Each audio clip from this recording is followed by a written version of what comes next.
તારો ફોન એક પેલો તો મારા ફોન નું કામ પણ આય પેલે તારો ફોન લે ખોલ ફોન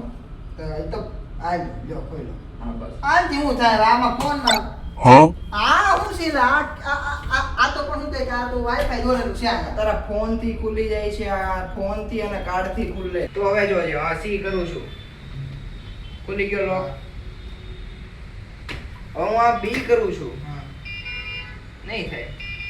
કેમ એવું કેમ કે આ જે સી કાર્ડ છે ને એ મેં આમાં એડ કરેલું છે બટ આ જે બી જે છે ને એ મેં એડ કરેલું નથી એટલે આમથી આ એક્સેસેબલ નથી ઓકે પેલા જો ચાવી હતી ચાવીને તો કાંઈ કામ નહીં ને નહીં હવે ચાવી નહીં વાપરવાનું આ કાર્ડ છે ને સ્માર્ટ કાર્ડ કહેવાય અને આ યુઝ કરજો એટલે પણ મારે પાસે ફોન તો છે મારે હું કામ આ તો ચાલે? લાવ